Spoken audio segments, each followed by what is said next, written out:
Did you know 33% of the world practices Christianity? Possibly a more interesting statistic is what percent of that do the people actually know where Christianity originates from? In a society that's privileged with having information at their fingertips, it's important for that society to understand where the information is coming from and if it is valid. Should we believe it? We live in uncertainty, and it's important to clear the uncertainty before we buy into beliefs. In Peter Brown's The Cult of the Saints, he questions a very fundamental premise that historians have used to define where Christianity originated: the two-tiered model. The two-tiered model essentially explains that Christianity was fostered by the lower class and pressured the elites to join a more popular religion. Today, I will be talking about why Peter Brown debunks this thesis using three main topics. The first is how the elites actually fostered the cult of the saints by materializing the actual movement. The second point that I'll cover is how the elites use the public versus private dichotomy to move more individuals into practicing the religion on a more public basis. The third point I'll cover is how elites use the method of translation to actually spread the religion throughout the West. For the first point, the Cult of the Saints actually started out as an underfunded group, primarily practiced by the lower class. That part is true. But when it became more popular as a better alternative and more attractive alternative to the Roman religion, more elites began to move into the religion. Following the elites was a tremendous amount of money that began to fund the actual movement itself. With more funding came more communion. More people wanted to partake in the religion.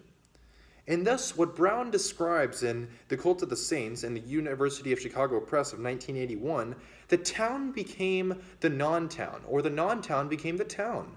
The non-town, being where the Cult of the Saints was practiced, became greater than the town, than Rome, as Brown indicates. That more people, as the elites grew into the Cult of the Saints, into the non-town, funded it, and it became larger than Rome itself. It became a more based religion, and the elites actually being the funders and the impresarios of the movement began to grow it more than the lower class could ever do so. The second point I want to cover is how the elites fostered the public and private dichotomy, which enabled more individuals to practice the religion. Now, initially, the religion excluded the lower class. The only people that were practicing and worshiping the saints were the elites, because the elites were able to fund the movement. However, it was weird because other elites began to want to publicize the religion, such as St. Ambrose of Augustine. This also comes from Brown's The Cult of the Saints from the University of Chicago Press in 1981. More elites began to publicize the religion. They didn't want other elites practicing it in a private way. They wanted to showcase the religion, thus moving the Cult of the Saints, a once small movement practiced by the lower class, into churches. So it was the elites that moved the religion into churches, into public areas, instead of private worship, into public worship, that allowed the lower class to actually have more access to the religion. Thus, we can see why the elites made it so that the Cult of the Saints was a more accessible religion, especially to the lower class. The third point I want to cover is why the elites used the method of translation to spread the movement of the Cult of the Saints throughout the West.